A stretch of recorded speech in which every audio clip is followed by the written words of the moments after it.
Business development podcast leaders, Hypervac Technologies has long been a sponsor of the show, but they are now breaking new ground with Hyperfab, a division set to revolutionize metal fabrication. Rooted in family-run service, Hypervac now introduces fiber laser cutting machines, reshaping the game in metal fabrication. Hyperfab's fiber laser cutters offer precision beyond compare, meeting modern standards flawlessly.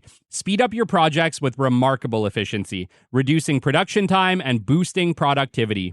Versatility is key, handling diverse materials and thickness for endless possibilities. In the competitive landscape, cost-effectiveness is paramount. Hyperfab's fiber laser cutters optimize resources, minimizing waste and energy consumption for sustainable, cost-efficient process. Safety takes the spotlight too, with advanced features ensuring a secure work environment. As leaders in duct cleaning equipment, Hypervac Technologies extends its commitment to excellence. Explore Hyperfab's cutting-edge technology at www.hypervac.com/Hyperfab.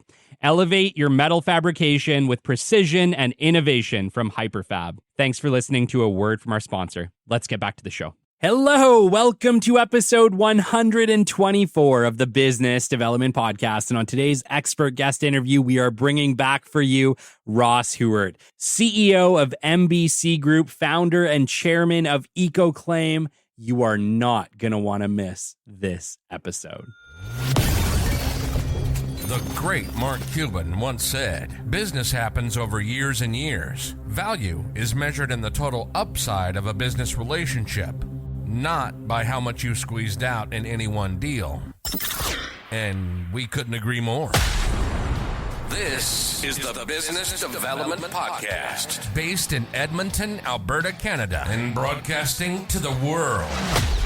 You'll get expert business development advice, tips and experiences, and you'll hear interviews with business owners, CEOs, and business development reps. You'll get actionable advice on how to grow business.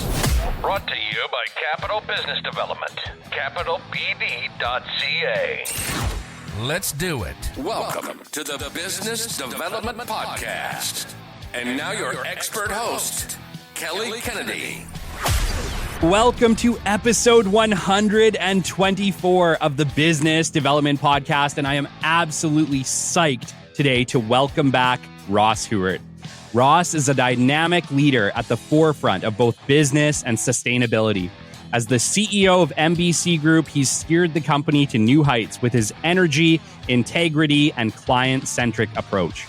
Beyond his role at MBC, Ross is also the visionary founder and chairman of EcoClaim, where he is pioneering innovative solutions to revolutionize environmental standards in the industry. With a passion for driving positive change and a track record of success, Ross Huartt is a force to be reckoned with, and it's an absolute pleasure to welcome him back to the show. Ross, it's good to see you, buddy. Yeah, good to see you, Kelly. I think I'm going to have to ask you to do introductions for me more often after that one. I think you're a visionary. Yeah, no, I don't get tired. I don't get tired of hearing it, but I appreciate that.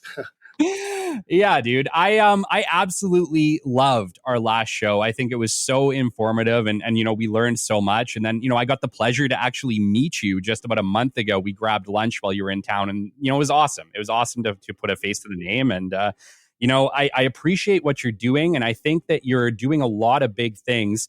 For the listeners that haven't heard your first episode, which, by the way, if you haven't listened to it, go back. It's episode 52, How Your Path Becomes Your Foundation with Ross Huartt. Awesome show. If you haven't heard that one, go back and then you can come back and listen to this one. But for those that aren't going to do that and they just want to hop in, who is Ross Huartt?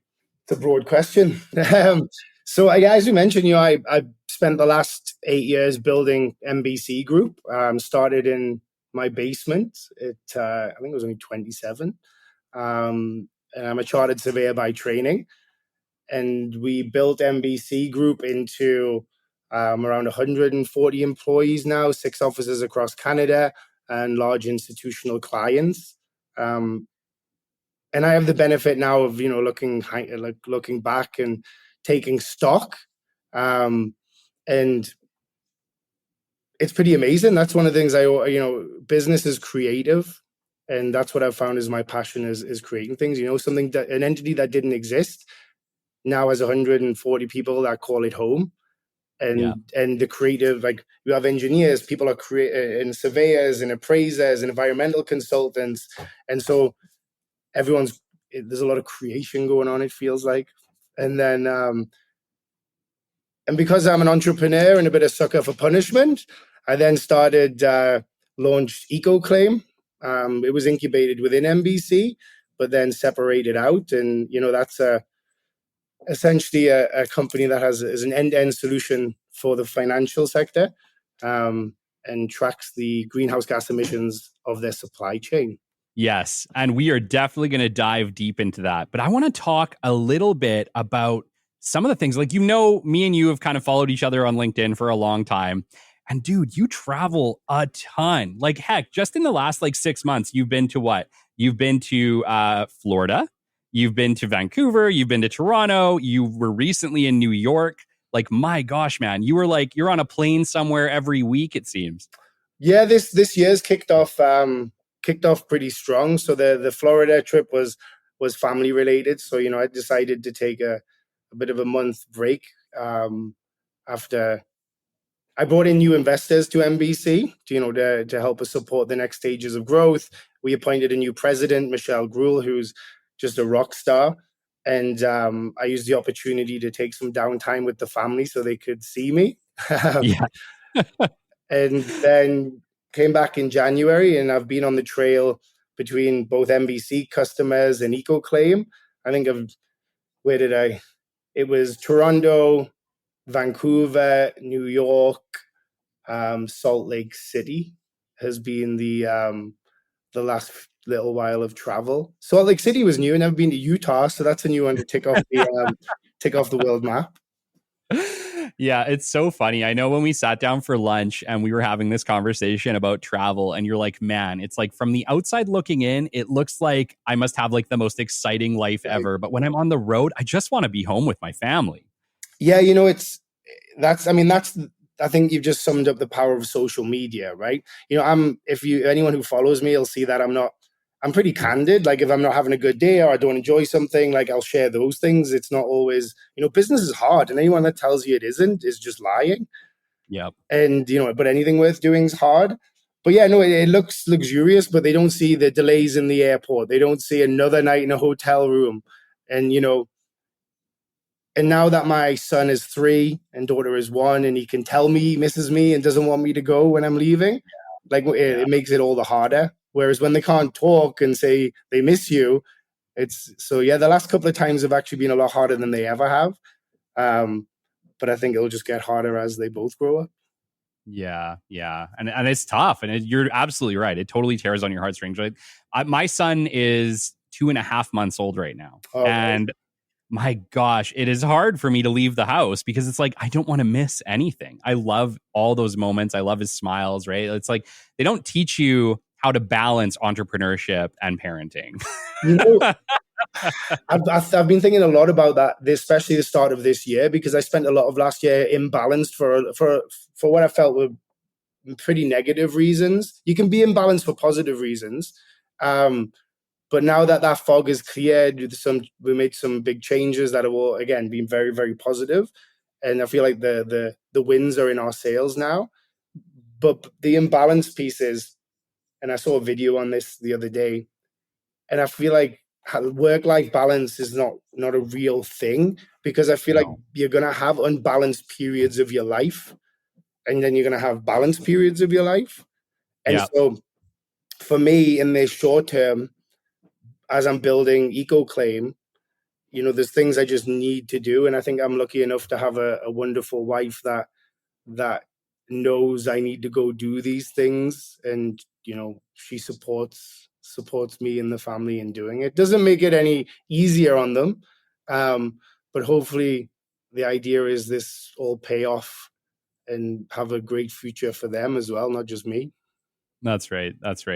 Yeah, it's funny. Me and Shelby actually just recently had a really similar conversation, because we were talking about holy crap, our life right now just feels like a blur, right? The days are just blurring together, whether it's work stuff, and it's me and her, we collaborate on pretty much everything. So it's we're either talking about work or parenting or what the boys need or whatever, right? But it's like by the end of the day, it's like, holy crap, we didn't even see each other today. Like No. we were around each other the whole time, but we didn't see each other because we're so in our own worlds trying to accomplish all these amazing things. And Right.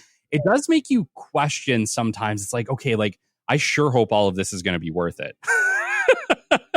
Yeah, 100%. That's what you do have to think. But I'm always reminded of, there's this, was it Elon Musk, I think, was on SNL, and he said, I reinvented the electric car and I'm sending people to Mars. Did you really think I was going to be normal? And so not that I'm comparing myself to that visionary by any means, but there's a certain personality type, a certain traits that lend themselves to entrepreneurship. And and if you're not driven, which is the fundamental one, and so often that comes with imbalances and having to be selfish for a longer term, all around better objective. But where it conflicts is often the family, whilst they may rationally understand the long term, in that short term when they need you and want you, that doesn't get rationalized. Yeah. Like, when we met, we were talking about our age. You're 36, right? 36, yes. I'm 35. So we're like the same age. And, I look at everything that you've done and, you are more driven than almost anybody that I've had the pleasure to meet with, at our age. I think most people at our age are not doing what either of us are doing. Frankly, most of them are working a career, or they're just trying to get ahead, or they're just trying to get by, or, like in this part of our life, most of us have kids and we have families. We're just trying to do the best we can. Right. But, there was something that I noticed about me and you immediately. And it's like, we're both very bubbly, friendly people. And I do kind of wonder, what was it that launched you specifically on this entrepreneurial career, right? Like you could have settled down and just killed it in any position that you try, but you're like, you know what? I'm just going to start, not one amazing company, but multiple. And not only that, you put in all of the effort, you put all the right pieces in place. How were you able to accomplish so much at your age? No, that's flattering. I mean, again, it's when I set out and so it's a funny one. If I'm being totally frank, how it came about was I was working for a company and I was a top producer. And I'd only been there a year and had lots of clients, was doing well. I picked it up, and we just had a disagreement over compensation, a minor disagreement, really. I think it was over $10,000. And so when we couldn't work that out, I looked, and I was only 26. And so I decided I could either do a sideways move to another company and do something similar, or thought, why not I could do this on my own. Let's go give it a go. And again, I think that's one of the things with entrepreneurship is the first time you try it, you're just diving in. There wasn't necessarily a plan. It was, okay, I can do this on my own. What do I need to do this on my own? I need to get customers. How do I get customers? And I was actually reminiscing about this the other day with Sandus. He's one of the shareholders and was sort of with me from day one.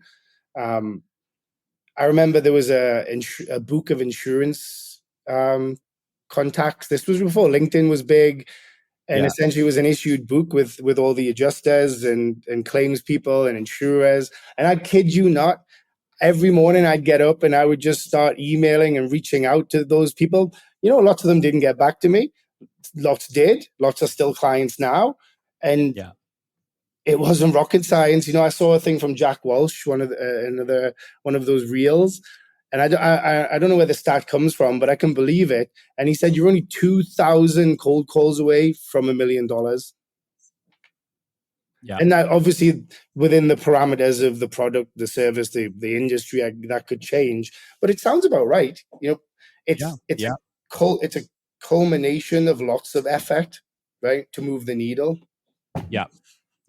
My saying was always, you always have $1 million phone call. You just don't know which one it's going to be. Bingo. Right. And so you got to take them all. You got to make them all because you Yep. don't know which one is going to be your $1 million phone call, but it's coming. And you're building your network. That's one thing I would always say, that I was always a relationship builder, but like naturally without sort of thinking about it. But I realize now that your value really is your network, especially as, as my pond has expanded. We're in the US now, we're going to London. And so has the network. I had lunch last week with the gentleman that runs a $36 billion company. Now, Wow. So again, but that if we go back 8 years, I was, there's people didn't know who I was, wouldn't reply to me. Don't get us wrong. Sometimes people still don't reply to me when I reach out, because I still do that occasionally. So that's not to say everyone gets back to you. No. But it's effort, yes, as the companies have got bigger, the stakes have got bigger, the ponds got bigger, but it's still the effort required doesn't change. Like it's that's one of the things. So people, it can feel overwhelming because people often overestimate what they can do in a short period of time. Like I think it was a saying, go overestimate what you can do in 5 years, but underestimate what you can do in a year. Yes. And, like you look at if I look at the micro, take EcoClaim, for example, which really only launched 6 months ago officially after taking it out of MBC. Micro things take a long time for me. I'm like, why isn't this done? Why are we doing this? And I'm a driver of that. So, I mean, for better or worse. But then when I take a macro view and say, we have this many customers, we have this many people trained, we have this many contractors certified, like the results have been huge. But that's the importance of taking stock, because sometimes it can just be like, why isn't this press release done? Why isn't this website better? Why isn't this training done? Yes. Right. Yes. And you know what? The little things do make all those big things happen. So I'm actually not disagreeing with you that you put pressure on the little things. I do too. But because I recognize that every single little thing moves the needle a little bit. Yeah. And big things aren't going to happen if the little things don't come together. So, I get what you're saying. I also think as entrepreneurs, we're not satisfied. we're like an insatiable appetite, I think. And I've talked with lots of entrepreneurs about how we can get better at this, or if there's a way out, but I don't think there is.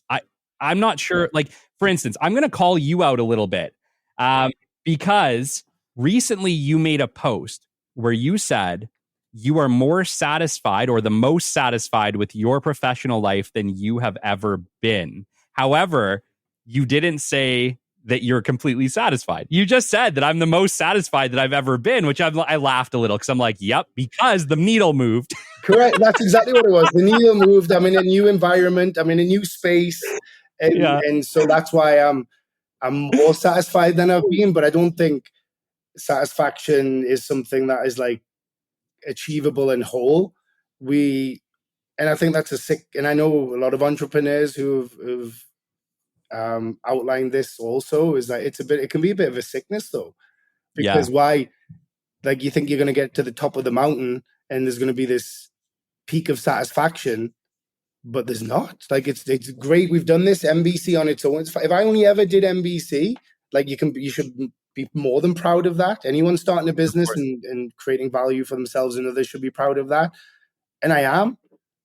But I don't know, there's just a drive and voice inside of me that this EcoClaim won't be my last business. I just enjoy it just comes. You know what it is? It's the empowerment that you get when you start something and succeeds, right? Once you realize that you can do it once, you're like, I could do this like 50 times. That's what ends up happening. And I know there's like a lot of entrepreneurs listening right now who maybe haven't took that jump and they're afraid to take that initial jump.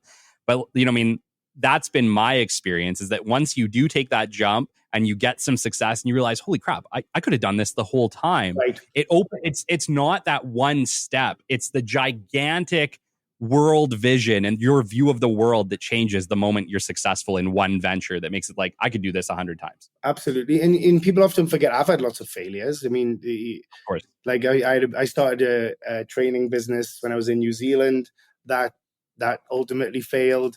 I had an architectural division within MBC that failed.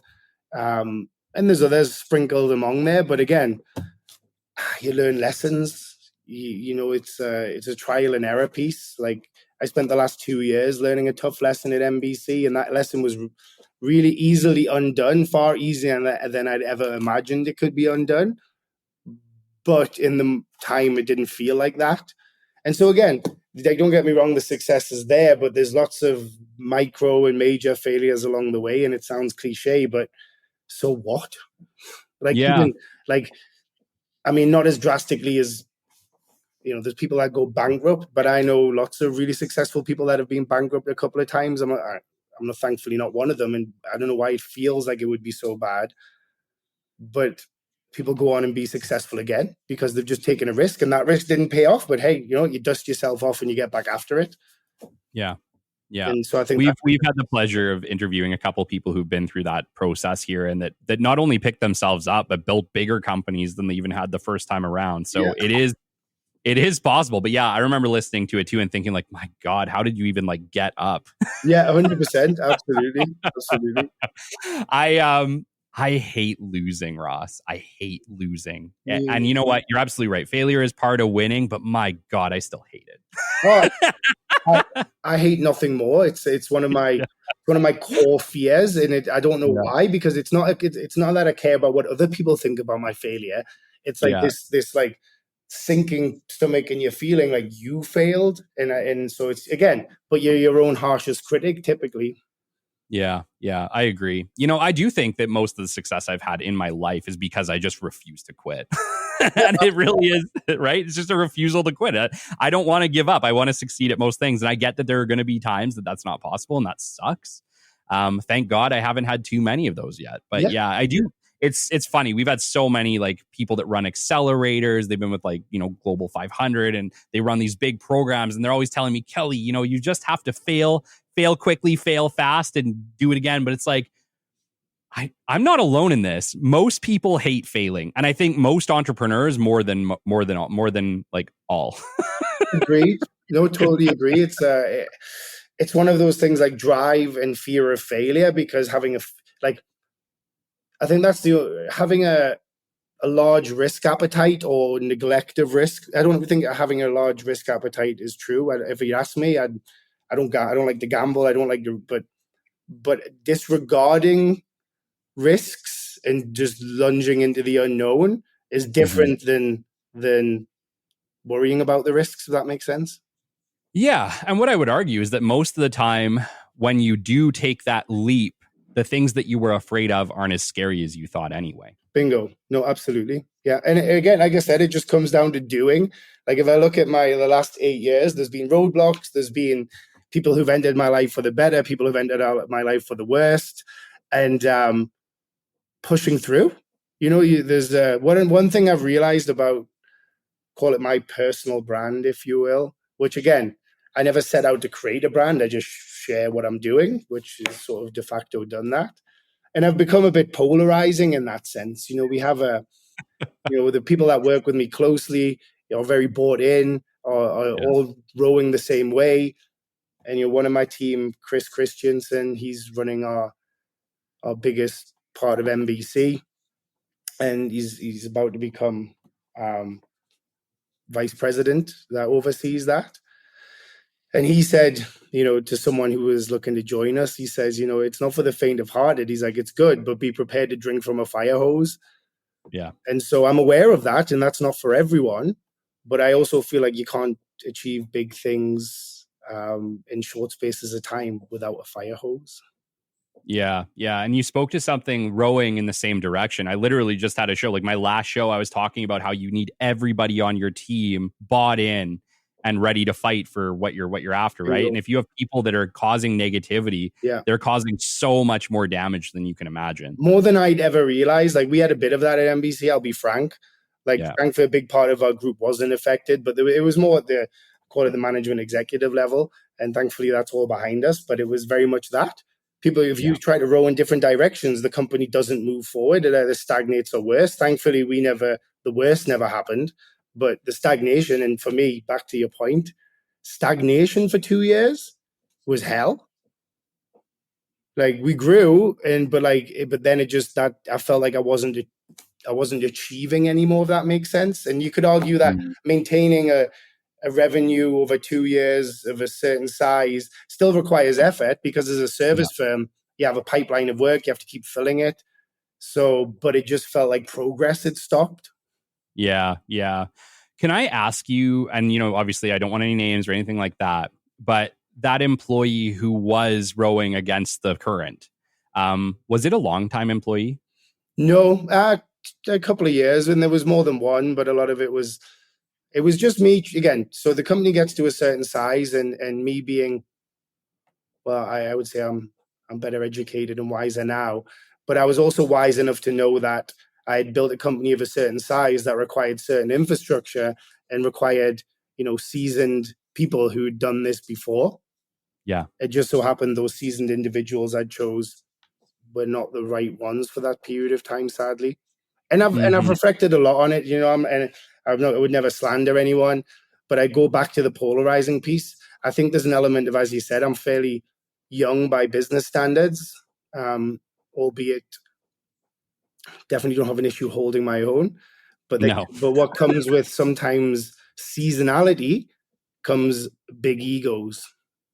Sure. And you have to have an ego to be an executive, but it needs to be well placed. Like there's a fine balance between confidence and egotistical. Yeah. And I really just think it was a bit of jealousy and ego that sort of, whether it was, I don't necessarily think it was on purpose. I wouldn't like to think people were acted in that fashion, shall we say? But the only reasoning I can think of comes down to a bit of that. Yeah. And I guess one of the questions, because what I was thinking immediately was there's a lot of companies out there that have employees who are not bought into the goals. They're the negative people. They naysay everything at every board meeting. They're the ones saying this is a stupid idea. Why are we doing this? And yet we still don't get rid of them.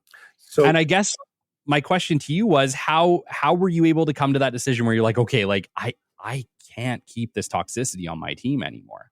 yeah, that was the hard bit, because it was a bit like being gaslighted, if you will. Like the emperor's wearing clothes scenario.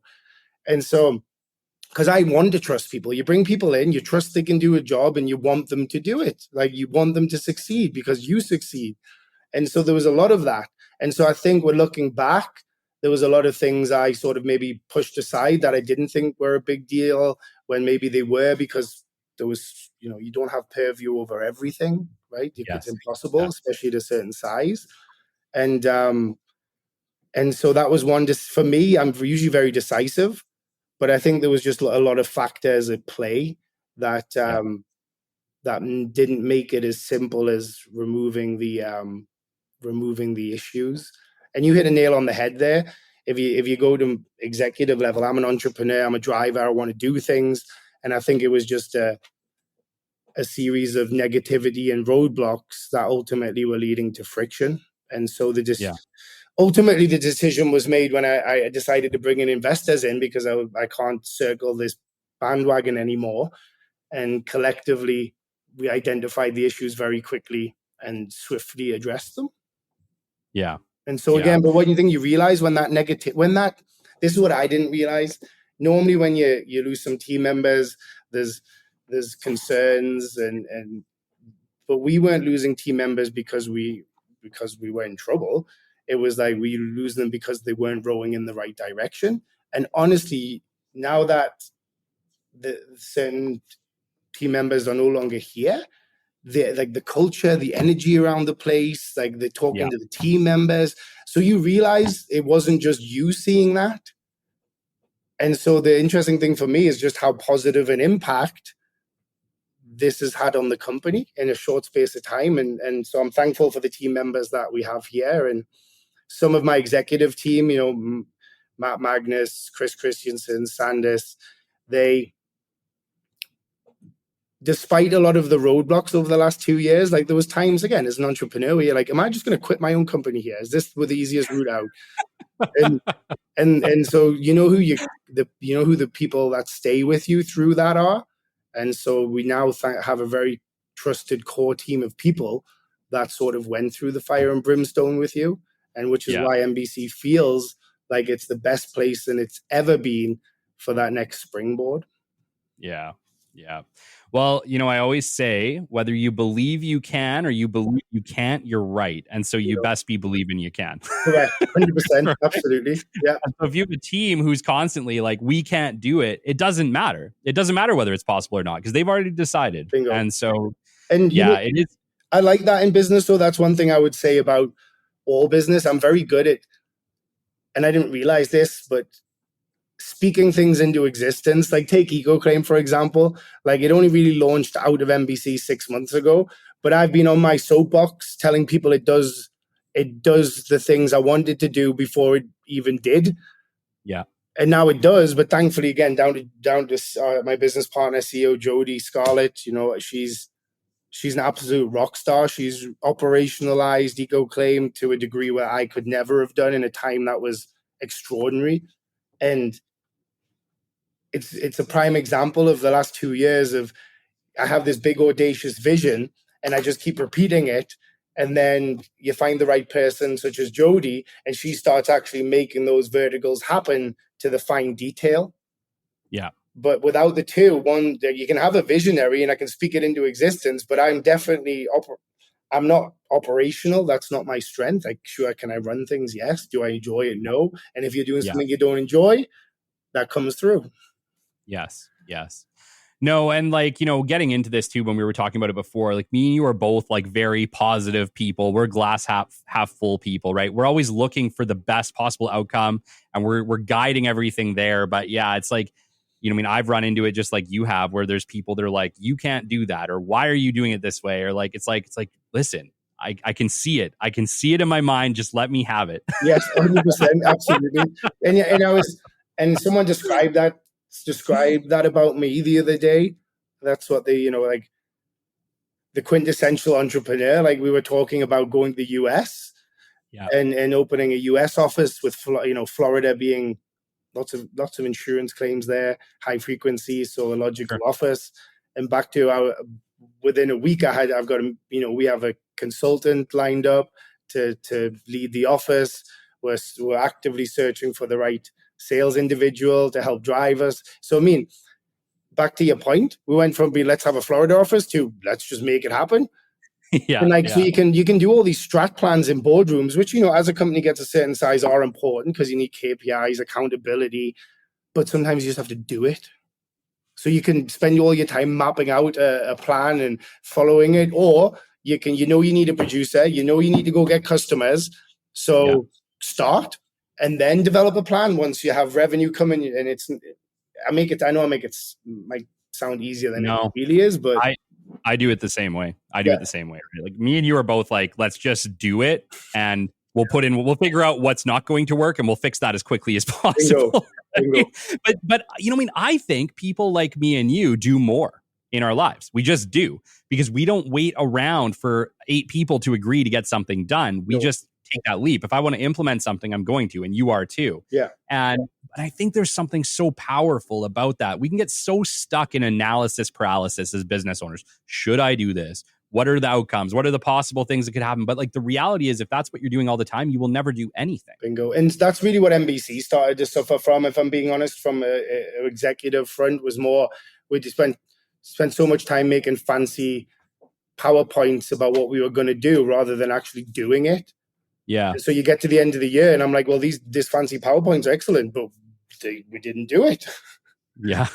And then pivoting, I would say, we'd often set a strat plan, and against my better judgment, we'd stick to it. But even though if I didn't halfway through, you're like, this isn't right. Like, this isn't working. And then rather than sticking with something that didn't seem to be working, we should have pivoted and adjusted the plan. And so again, that's my fault, but I feel like I'm nothing if not, I try to be humble. I know there's people that know lots more than I do. I want to learn from them. And but I think a lesson for me is recognizing when you know more than the people that you think you're supposed to be learning from. And not in an arrogant way, but look at the evidence. Yeah. And you're absolutely right. It's like sometimes you don't know that until you spend some time, and it comes later, and you're like, okay, yeah, I think we might be able to go a different way here. And that's a tough space to be too, because especially if you've hired those people to be experts, and then you realize that you're more of an expert than they are. Yes. That's a bit of a challenge. Yeah. Ross, we're talking about amazing things and big dreams. Just introduce us to EcoClaim, dude. Yeah, absolutely. So it was quite interesting how it all started. And again, as it's a business development entrepreneur podcast, I think it's important to give the real story behind it, because again, it'll hopefully, if one person listening to this decides to take a leap after hearing it, then I feel like we've done the right thing. I was asked to give a presentation at the CIQS, Canadian Institute of Quantity Surveyors conference back in 2021, I think it was, the summer of. And so I was looking at the topics that were up for presenting, and one of them was sustainability. And so I thought to myself, well, why don't I do sustainability within insurance? Because insurance property sector, $20 billion worth of construction is attributed to the insurance industry.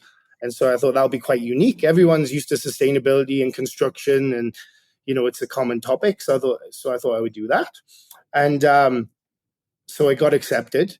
And then being the always seeking opportunities, if you will. So our biggest customer was Aviva Canada. And I used the opportunity to reach out to their CEO. I didn't know Jason. They've since switched. He's British. So I reached out and expat to expat, hoping I'd get a response. Yeah. And he did. He got back to me. And I actually, they were the first insurance company to announce globally that they would be net zero by 2050. And so I said, well, look, I'm giving this seminar to this Congress. Did you want to say a few words? Because A, it's good exposure for yourselves, because everyone in here has insurance, needs insurance, construction. And it'll allow you a bit of a platform to show the good that you've set out to do. And they loved it. And he connected me with his SVP, Paul Gilbody. And he came and said a few words. Now, I didn't think anything of it, but fast forward 3 months on from there, Aviva, back to, when people say, look, like I say this all the time, but luck is opportunity meets preparedness. Yes. And so if you think about it, me inviting them was just random. Did they want to get some exposure? Didn't think much of it. Certainly didn't think it was going to lead to a new business. So we get a call a few months later that Aviva were engaging their supply chain to begin working out how they actually track the emissions of the supply chain. And they asked me to join that call. I was the only service provider on the call. It was all contractors. Yeah. And by their own admission, I was on that call, and some of the contractors couldn't spell ESG, never mind provide a plan or track it. I've had lots of them tell me that, so I'm not tongue in cheek, of course. So I'm on this and I'm thinking, well, they don't really have an idea. And so I had a bit of a light bulb. I said, MBC is a service. We show up for insurers and we value the loss-related damages that occur, the indemnity values. And so I said to myself, why don't we, when we attend these claims, as quantity surveyors, one of the things we can do is measure embodied carbon. And so I said, if Mr. Aviva, if we're given claims, we'll show up and we'll assess the embodied carbon of the project as well as the value of the construction.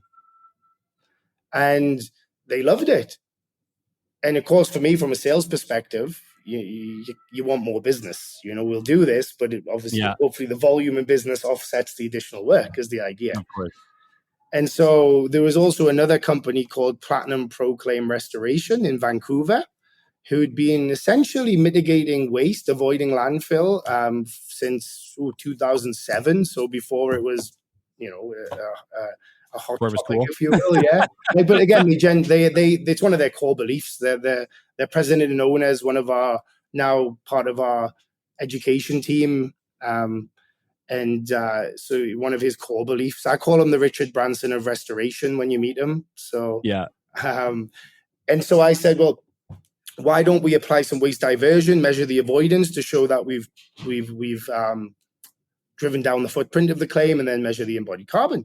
And so in discussions, I put a proposal together saying how we do it. So bearing in mind this time it was a service, okay? Yeah. And then in the December of 2021, the atmospheric river occurred in Vancouver. So the 1 in 500 year flood occurred. The lower mainland got flooded, significant amount of damage to infrastructure. We got on a call with the customer and they said, well, there's no better time to do it than this is climate change, a result of it. Let's do it now. In my vision, I'd envision doing one project at a time just to make sure it worked and pilot it and get it off the ground. So I came off that call being like, okay, well, I guess we got to do 100 of these. Let's go. and that was the pilot that kicked off EcoClaim, still under MBC's banner. And so I remember, imagine there's a catastrophe. So thousands of properties damaged. The restoration contractors are absolutely slammed to their eyeballs. And here's us coming in together with the insurer saying we're going to have to do something different. We're going to have to change process. We're going to have to measure things. So you can see the eye rolls, right? I mean, but it was amazing how quickly from that first week, everyone got engaged and on board. And so essentially over 100 claims, we applied this system and process. Admittedly, that was Platinum Pro Claims waste diversion process, which then has become EcoDivert since. And we mitigated around 52 tons of CO2, and around 63% of waste avoided landfill that would have otherwise gone. Yeah. And so was the data at the time truly verified outside of consultants looking at it? No, not to the degree we do it now, but it was pretty accurate. I mean, it was give or take, but it demonstrated that through very little behavioral change, we had a huge impact. Yeah. And so I sat back and thought, how do we get this to market without it requiring consultants and without it being financially onerous? Because insurance companies are businesses still. They don't want to increase expenses. They have shareholders. And same in construction. When you do a development, anyone can be sustainable if you want to throw lots of money at it. The trick is, how do we do that without it being financially onerous? And so I took a step back and asked myself, what are we trying to achieve? Well, we're trying to achieve a behavioral change. We're then trying to measure that behavioral change. And we're then trying to present that verified data to someone who cares. That's a key thing for entrepreneurs. Always ask yourself, I always say to my team, I'm like, who cares? Not in a negative way, but that's the key to business is if you're the amount of LinkedIn ads that reach out and they haven't done their homework and you read it and you're like, who cares? Yeah. Because that's the hook you need. And so I said to myself, well, we can train contractors to change behavior in the form of waste diversion.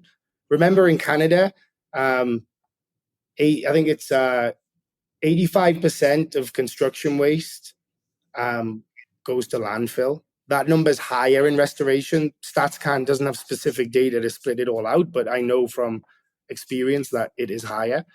So meaning in a world where we have 3 different bins in our house to put food waste, recycling, and garbage, in construction, it's all going to the landfill. And I mean, yes, in Vancouver, it's a little different municipalities. There's different bylaws and things coming around the country. But as a whole, in Canada, we don't do a very good job of avoiding landfill with our waste. Sure. And so we then created a system to track and verify that on site. So we're various partners, but we track the waste data on site. And then we report that back in dashboard format. That's our software, EcoTracks. And we report that to the insurer with the ultimate goal of creating a carbon offset and carbon credit as a result of those activities. I see. So eventually people will be able to look at multiple construction or restoration companies and see which one is the most eco-friendly, basically. Yeah, as I mentioned, we've got 62 branches across Canada now in the first quarter of this year, now fully EcoClaim certified. we're now starting to see real claims processed through EcoClaim and real greenhouse gas emissions avoided. And so what I get, why I get goosebumps about that is we've implemented a system that is now actually having a measurable positive impact on the world.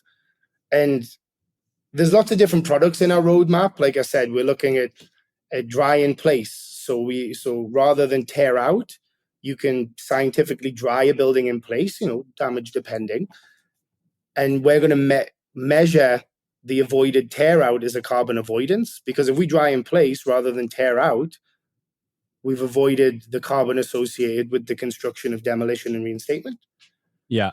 And I mean, that's just, these products will start to advance, but it's really measuring a behavioral change, which incentivizes people even further.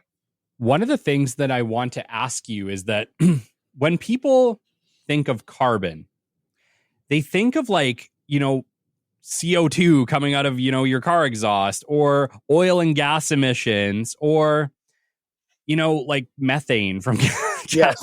Right? Can you explain how we are preventing carbon in construction? Can you explain the construction aspect of it? Yeah, absolutely. So, I mean, I'll take a little step back. So since we started that business back in, March 2023, OFSI, the financial regulator, issued a new mandate that insurance companies had to provide financial grade carbon accounting on their scope 1 to 3 emissions. Now, obviously, there's a lot of the time people don't know what scope 1 to 3 are. Sure. The short version for listeners, unless they want to go research it, scope 1 and 2 is your direct emissions, things you control, the energy you use, the travel of your team, depending on what the business is. And then scope 3 is essentially your supply chain emissions. So a lot of the times the scope 1 and 2 of companies within the supply chain would make up the scope 3 of another company. So think of it like a funnel. I see. It sounds really hard. Yeah, I mean, it's in the terms of the insurance industry, you have 3 buckets. You have underwritten emissions. So what insurance companies actually insure, that's part of their scope 3. They then have invested emissions. So the assets they invest in, what are the emissions associated with that? And then their operational emissions, which is emissions as a result of the supply chain and the activity. Now, tracking 1 and 2 is fairly simple. There's lots of software and things that will track that. The data is relatively easy to get because you control it. Yeah. Whereas, how do you control a supply chain? Like, think about it. If you've got, I'll give you an example. A Huartt company we talked to, who have $1 billion of capex and opex spend. They said they have 3,000 companies that make up that supply chain. How do you get 3,000 companies to report back something to you? No kidding. Right? So that's what we've really developed as a toolkit for them to do that. Wow. And so, okay. So you're not physically having to make these people comply. Essentially, you're giving, insurance companies the resources to say, look, we need you to comply. You need to use these tools and report back to us. And then your proprietary software can really collaborate that. Obviously, also using some training as well. But you can collaborate and consolidate all that information into a dashboard, basically. Yeah, I mean, I don't love the word comply, but yes, that is largely what it is. But the beauty, we're a certification body as well. So a lot of the supply chain gets certified, EcoClaim certified. So we have various products launched. But right now we have a baseline setting because, again, back to your point, if the supply chain don't know what scope 1 to 3 is, which often they don't, how are we going to begin making improvements? So we have a baseline setting training course on right now, and then Eco Divert, which is an actual course that teaches the supply chain to start with diverting waste. That's step 1. Low hanging fruit, huge impact, simple to do once it's set up. And so we certify them, and they have to get recertify every year. We can perform audits. again, it's collaborative. No one's complying. Like, again, one of the big roadblocks I envisioned was having all these contractors who'd done things a certain way for a long time, having to change their process. Yeah. However, and I think it's a lot to do with the Canadian social climate, is always, Canadians care about the environment, as they should. And the roadblocks were very limited. They saw this was the right thing to do. Why aren't we doing it? And we provided a way for them to actually verify that they're doing it. And Yeah. I think that's the key. Yeah. Okay. So it's actually a really big service, and really you're involved in almost every step of the way. Yeah. So the way I like to think of it is, and I'm taking this from Jody, our CEO, but she summed it up very, very, very well. Sustainability is a step function. It's impossible to come in with a policy or a magic wand and tell everyone they now need to be net zero, because what does that even mean? How do we get there? Yeah. And so we've sat on this journey with our insurance clients, with our supply chain customers, to step function. So we're starting with waste diversion and then starting tracking their own scope 1 and 2. But guess what? These companies that didn't do anything have now taken a first step on that ladder. Yeah. So then the next incremental changes aren't that big, because it's a step function. Now, one of the key things I look at here is that there's legislation around the world is coming out. California just announced reporting requirements, the first US state to. And so this is coming whether people like it or not. And so I'm a firm believer in, you can be an early adopter and get the benefit of being an early adopter and making some positive changes, or you can wait till you're forced to comply to this in 5 to 10 years. Like, in 10 years, I guarantee you won't be able to get a building permit or demolition permit without a sustainability plan that needs to be approved by a professional, for example. Sure. So tell me right now, who are the ideal clients of EcoClaim? So right now we're targeted on the insurance industry. So at the top of the funnel, we have insurance customers. Again, they drive change within their supply chain, and they also need to report on the supply chain. So it's anyone within that. So that includes, we have brokers signed up, we have MGAs, managing general agents, signing up. But anyone in that funnel can benefit from this and being an early adopter. However, as it applies to a supply chain, we identify the adjacent markets. Immediate adjacent markets would be construction or real estate. So if you're a large multi-billion-dollar contractor, and there's quite a few in Canada, then this toolkit would essentially allow you to measure your scope 3 and drive down those emissions, and ultimately generate offsets as a result. Same with real estate. If you're a real estate developer or a large asset management company, you influence a large supply chain, this would equally apply to that. But in my vision, I see a vision where, because insurance touches absolutely everything around us, everything in your office is insured, I envision a world that through the insurance channel, we can apply this to as many verticals as possible. Wow. It is a big dream, dude. Yeah. I mean, it's, I've been inspired recently, last week when I was or 2 weeks ago when I was at the accelerator program in New York with Metaprop. Yeah.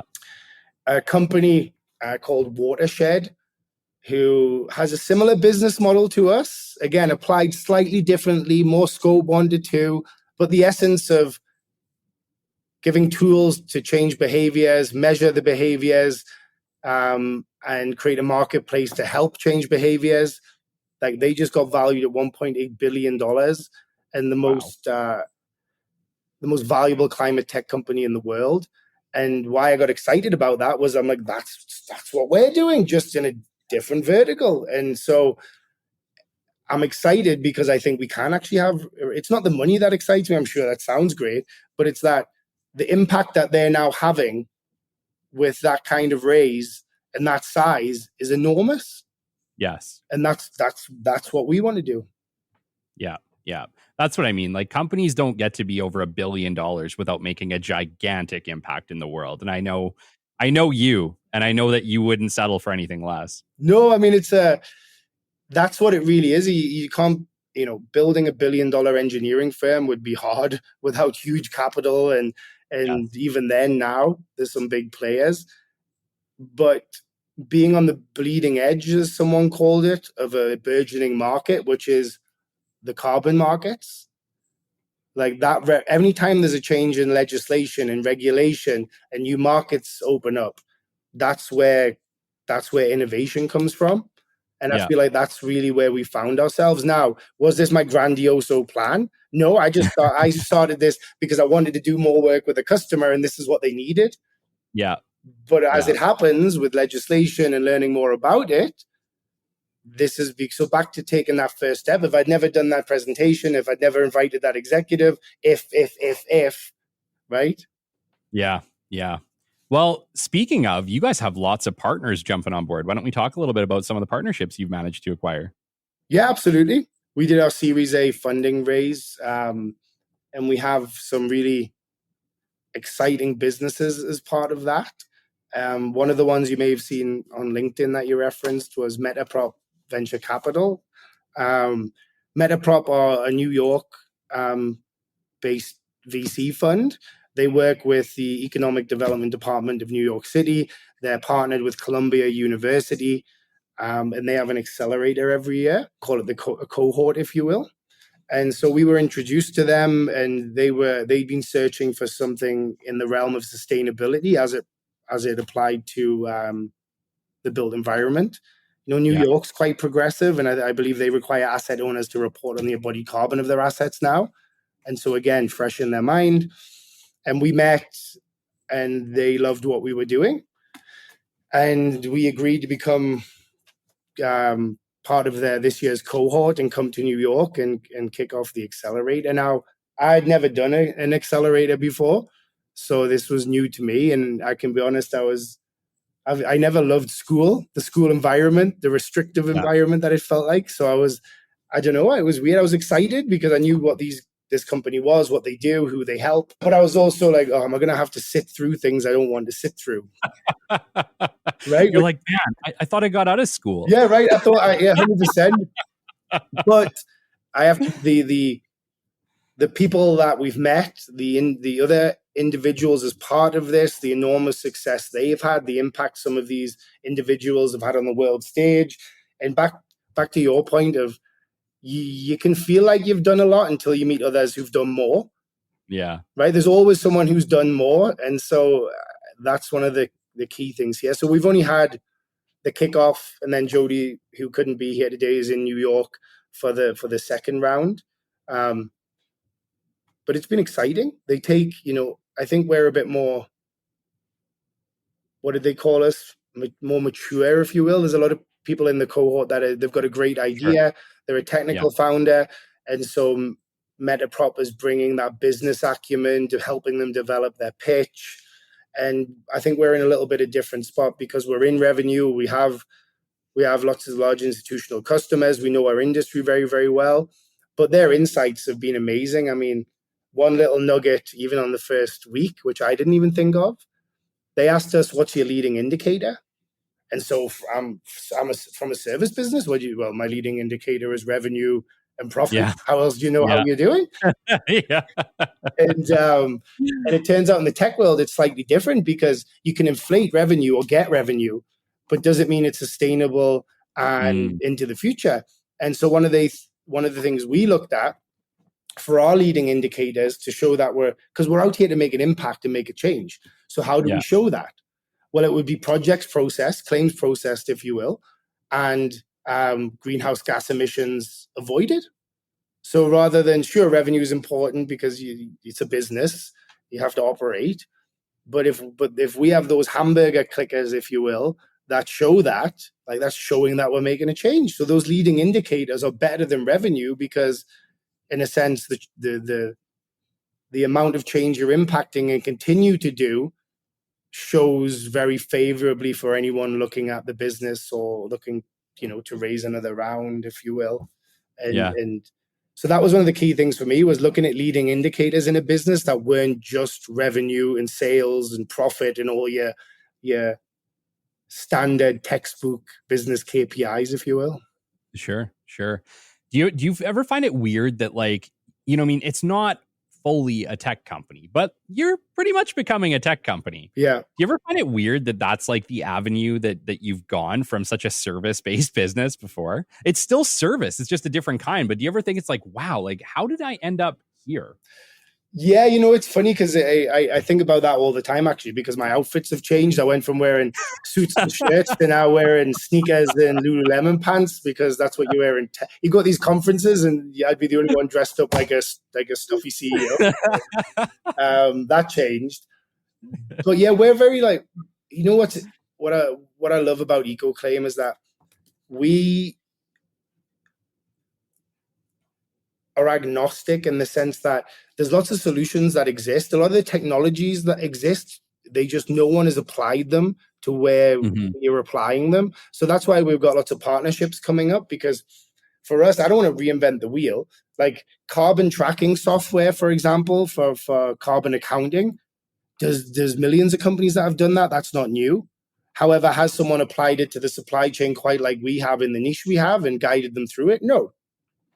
Has anyone collected real live data on, we all know we should do waste diversion and we all it's the right thing, but no one's really doing it in this sector. And so therefore the combination of all these things is what makes EcoClaim innovative, not necessarily one singular thing on its own. Yeah. Which ultimately makes it hard to replicate. Yeah. I don't, we talked about this and it's like, I don't think you're going to have competition because at least not for a while, because it's not an easy thing to understand. It is a challenging thing to understand. And you found a way to measure and understand something that most people are like, how in the world? We're not even considering that right now. That is the most concise summary feedback I've ever heard for it. Exactly that. We've taken something that's complex in nature and applied a framework to it that we can measure a benchmark and measure improvements. And now, of course, there's lots of work to do. There's lots more improvements to be developed. I mean, that never stops. But fundamentally, that's it. Yeah, yeah. Well, it's like anything, right? Like, how do you really know that you're doing it right and that you're successful? And it's measure, right? But how many companies are measuring anything? Like, the reality is we should be measuring everything. We live in a time where data has never been more available to us. And yet there's still so many people that just aren't tracking or measuring anything. Well, I mean, you have these billion-dollar institutions that still use spreadsheets. So, I mean, there was a report, I think it was KPMG I saw, and they essentially said that over 50% of companies are still using spreadsheets to manage their ESG data. Wow. Like, you don't use spreadsheets for your accounting.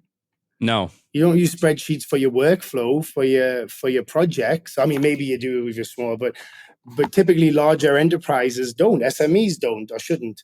And so the fact that half of them are, but again, it's also a good sign that half people are tracking something. Let's be clear. I'm not discrediting anyone doing anything with a spreadsheet because it's better than not doing it. Yeah. But there's better ways to do it now. So that's got me questioning. Okay. So EcoClaim, you're measuring ESG on supply chains. This seems really big, Ross. Could you not essentially measure all ESG on behalf of a company? So yes, ultimately, but back to, we've identified a very specific niche and a very specific need that can have, and with quite a large impact, which being the supply chain, which is primarily restoration construction companies, and Lloyd's of London are currently working. They did an RFP, and they're currently working with the ratings agency Moody's to develop a system by which they can measure ESG and all its various components. We're very much focused on the environmental side of ESG. How do we measure environmental improvements? Now, back to your point, do I see a world where if we're taking the scope 1 and 2 of these restorers, then we expand out that measurement protocol to include the S and the G? Absolutely. I mean that, but again, I got to be cognizant of not going too wide. Back to the step function. We don't want to come in and bamboozle everyone. Everyone understands construction. Everyone understands waste diversion. Everyone understands that we're measuring it. Let's get everyone bought in and rowing together back to that point. And then we can start to make bigger leaps, bigger measures, bigger improvements. But right now it's garnering. I'm trying to ensure we become the industry standard for this. And I think in a very short time, we've garnered, around 20% of the insurance market as part of this now. Yeah. Yeah. And so You're well on the way. but that's what's needed. Like if I'm going to get on my soapbox here a little bit, because I'll give the insurance companies in Canada are fantastic with ESG. They care about it. They genuinely do. But a lot of them are working in silos to fix these or address these problems. And unfortunately, ESG is not something that can be fixed in silo, no matter how big a company you are. And so I'm hoping that EcoClaim can unify the industry to do even greater good and measure it. Yeah. Yeah. You talked about obviously insurance companies in Canada being on board, but this is much bigger than Canada, right? Yes. Like, Canada is a great, I call it a test market, if you will. Common law, Lloyd's of London is the largest insurance marketplace in the world, and a lot of innovation is driven out of that market that gets adopted around the world. They haven't solved this problem. And so we've applied to become part of the Lloyd's Lab program. We actually find out next week, so fingers crossed. And this year's theme, if you will, is sustainability in the Americas.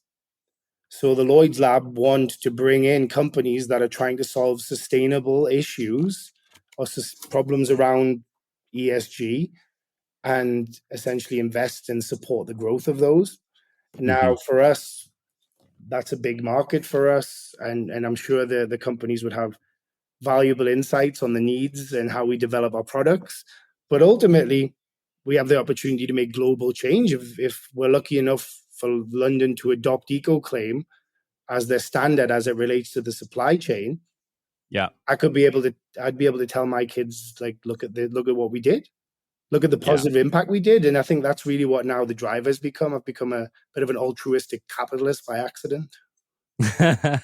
No, we all want to change the world, and you want to, and I want to, and we all have that impact that we're going to leave, right? Yeah. And it's cool because, I get to leave a cool impact in the business development space. I get to help lots and lots of companies, and, you get to change the world by, frankly, hopefully making the world a better place for our kids. Absolutely. Which I think is the end goal and the thing that we all hope for. We all want to live good, but we also want to leave the world, hopefully a better place for our children. Absolutely. One of the big things I'll fit in here, back to the waste diversion for a moment. The federal government has protocols, and I'll use the landfill protocol as an example. They essentially, you can garner carbon credits or get projects approved to have certified carbon credits if you have extraction facilities, let's say. So you put a methane extraction facility on top of a landfill, it extracts it out, you can generate carbon credits as a result of that. Where that falls down is that there's a gray box that acknowledges something goes to landfill, but they actually state they can't envision a world where the waste avoids landfill, which is bonkers to me, because what we're doing is incentivizing companies to extract, which disincentivizes people to change their behavior for the better. Shouldn't behavioral change be first before we look at additional? Like, we've almost done it backwards. We've tried to put technology in place to capture and reduce greenhouse gas emissions, which is excellent, but with very limited focus on changing how we actually live and operate. Yeah. No, for sure. I know we have lots of people, from the VC world listening right now. Are you still accepting investment? EcoClaim is, I'm always open to key strategic partners for us. It's, that's one of the things we were very key on in the Series A we were very lucky in terms of the funding available to us and the people that wanted to get involved. So the short answer is yes. We're always happy to talk to strategic investors that can help further the business, further the cause, and that's really the key for us. We don't just want someone to come in with money and then take a back seat. We want people that actively care about this and can bring value to the business, as obviously well as the capital side of things. Of course. And, I'm sure we have lots of people from the construction industry listening right now thinking, I think we should start looking at implementing this. How might they go about doing that? So our website, ecoclaim.ca, you can begin the process of exploring what it means for your business. But if you're a subcontractor, a restoration contractor, a roofer, exterior contractor, you can all be certified. And why that's important is we're creating a marketplace for that. So the $20 billion of construction that's tied to insurance, we're hoping to capture that funnel and bring in sustainable businesses, sustainable materials, sustainable solutions to help further drive down emissions.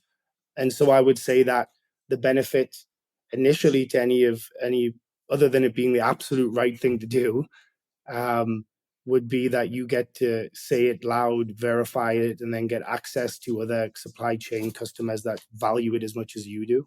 Awesome. And you're talking to an absolute ton of entrepreneurs, which a little bit of motivating advice. You got a piece of advice for them. Take the first step. Just do it. Don't overthink it.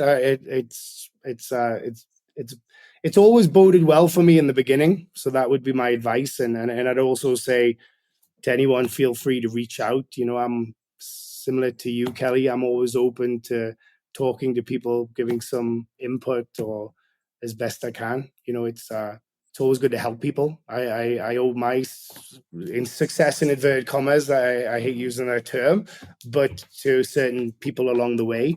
And if I can ever help one person, then that's what I'm happy to do. Amazing.